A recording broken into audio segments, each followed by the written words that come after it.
प्रधानमंत्री नरेंद्र मोदी आज बिहार पहुंचे और बिहार के सिवान में जमकर गरजे। इसके साथ उन्होंने मुख्यमंत्री नीतीश कुमार, डिप्टी सीएम सम्राट चौधरी जीप में सवार होकर रोड शो करते हुए मंच पर पहुंचे और इस दौरान सीएम नीतीश कुमार और डिप्टी सीएम सम्राट चौधरी ने सीएम का भी आभार जताया और रोड शो के दौरान पीएम पर पुष्प वर्षा की गई। पीएम मोदी ने आरजेडी सुप्रीमो लालू प्रसाद यादव पर जोरदार हमला बोलते हुए कहा कि उनकी राजनीति का कुल जमा निचोड़ यही है कि ये परिवार के हित के लिए करोड़ों परिवारों का आहित करने से भी नहीं चूकते हैं। प्रधानमंत्री नरेंद्र मोदी ने अपने भाषण में एनडीए से पहले के शासनकाल को जंगल राज बताते हुए आरजेडी और कांग्रेस पर जमकर हमला बोला।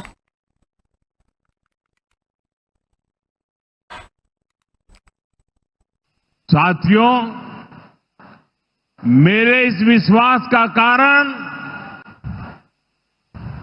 बिहार के आप सभी लोगों का सामर्थ्य है। आपने मिलकर बिहार में जंगल राज का सफाया किया है। यहां के हमारे नौजवानों ने तो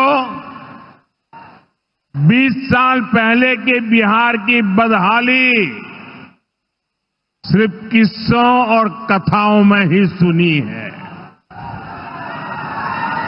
उन्हें बहुत अंदाजा नहीं है कि जंगल राज वालों ने बिहार की क्या हालत बना दी थी। जिस बिहार ने सदियों तक भारत की प्रगति को नेतृत्व दिया, उसको पंजे और लालटेन के शिकंजे ने। एयर इंडिया ने आज अपनी 8 उड़ानें रद्द कर दी है। उड़ानों के रद्द होने से इन फ्लाइट में यात्रा करने वाले यात्रियों को बड़ी परेशानियों का सामना करना पड़ रहा है। मिली जानकारी के अनुसार रद्द उड़ानों में 4 अंतर्राष्ट्रीय फ्लाइट्स और 4 घरेलू फ्लाइट्स शामिल है। उड़ानें रद्द होने का कारण एयर इंडिया की तरफ से रखरखाव और परिचालन बताया जा रहा है। एयर इंडिया ने बृहस्पतिवार को बताया कि विमान कंपनी 21 जून से 15 जुलाई के बीच हर सप्ताह 38 अंतर्राष्ट्रीय उड़ानों की कटौती करेगी और 3 विदेशी मार्गों पर सेवाएं निलंबित रहेंगी। अहमदाबाद में 12 जून को हुए घातक विमान हादसे के बाद से व्यवधानों से जूझ रही टाटा समूह के स्वामित्व वाली विमानन कंपनी ने कहा है कि 18 अंतर्राष्ट्रीय मार्गों पर उड़ानों में कटौती करने का उद्देश्य शेड्यूल स्थिति को बहाल करना और यात्रियों को अंतिम समय में होने वाली असुविधा को कम करना है। विमान कंपनी ने एक दिन पहले कहा था कि वह बड़े यात्री विमानों से संचालित उड़ानों में 15% तक की अस्थायी कमी करेंगे, जिसके बाद से यह विस्तृत घोषणा की गई। जम्मू कश्मीर से अतिरिक्त पानी को पंजाब, हरियाणा और राजस्थान की ओर मोड़ने के लिए 113 किलोमीटर लंबी नहर बनाने का प्रस्ताव देश के जल संसाधन प्रावधान में एक महत्वपूर्ण क्षण हो सकता है। और इसी बीच जम्मू कश्मीर के मुख्यमंत्री उमर अब्दुल्ला ने जम्मू कश्मीर के माध्यम से पंजाब को पानी देने का कड़ा विरोध किया। उन्होंने कहा कि मैं इसकी अनुमति कभी नहीं दूंगा। पहले हमें अपनी पानी का इस्तेमाल खुद के लिए करना चाहिए। उन्होंने कहा कि जम्मू में सूखे जैसी स्थिति है, मुझे पंजाब का पानी क्यों भेजना चाहिए? सिंधु जल संधि के तहत पंजाब के पास पहले से ही पानी है। क्या उन्होंने हमें तब पानी दिया जब हमें इसकी जरूरत थी? दरअसल पहलगाम में 22 अप्रैल को हुए आतंकवादी हमले के बाद से सिंधु जल संधि को रोक दिया गया है, जिसके बाद से नदी के पानी को मोड़ने की मांग लगातार की जा रही है। तो वहीं सीएम अब्दुल्ला ने पीडीए प्रमुख महबूबा मुफ्ती और पीपुल्स कॉन्फ्रेंस के नेता को जमकर आलोचना की और उनके पास मौका था। उन्होंने कहा कि उनके पास मौका था, तब उन्होंने भर्ती में आरक्षण का मुद्दा नहीं उठाया। इसके साथ उन्होंने कहा कि जब महबूबा मुफ्ती को वोटों की जरूरत थी, तब उन्होंने अपनी पार्टी के सदस्यों को आरक्षण के बारे में बात करने से भी सख्ती से मना कर दिया था। करिश्मा कपूर के एक्स पति और बिजनेसमैन संजय कपूर की 12 जून को इंग्लैंड में पोलो खेलते समय दिल का दौरा पड़ने से मौत हो गई।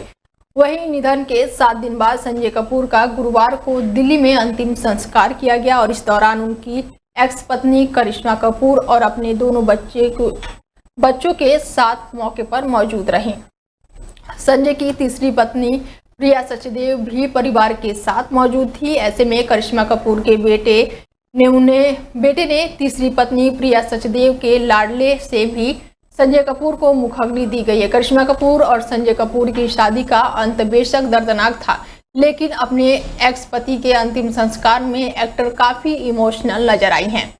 बता दें कि संजय कपूर का अंतिम संस्कार निधन के 7 दिन बाद दिल्ली में लोधी रोड शमशान घाट पर किया गया और इस दौरान करिश्मा कपूर अपने दोनों बच्चों के साथ बेहद ही भावुक नजर आई। पिता की अंतिम यात्रा के दौरान एक्ट्रेस के बेटे और बेटी मां के गले लगकर फूट फूट कर रोए और इस दौरान एक्ट्रेस की आंखों से भी आंसू छलक पड़े। करिश्मा कपूर एक्स पति के अंतिम संस्कार के दौरान काफी टूटी हुई नजर आई और इस दौरान उनकी बहन करीना और जीजा सैफ अली खान भी उन्हें संभालते हुए नजर आए। करीना भी इस दौरान काफी इमोशनल नजर आई और वो काले चश्मे के पीछे अपने आंसू छिपाती हुई नजर आई।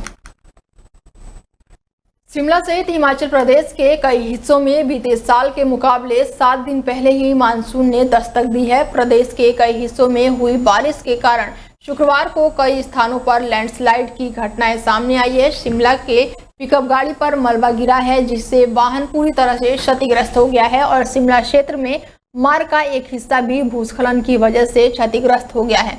शहीद इंद्र सिंह मेडिकल स्कूल में जलभराव की खबरें भी सामने आ रही हैं, जिससे छात्रों को परेशानियों का सामना करना पड़ रहा है।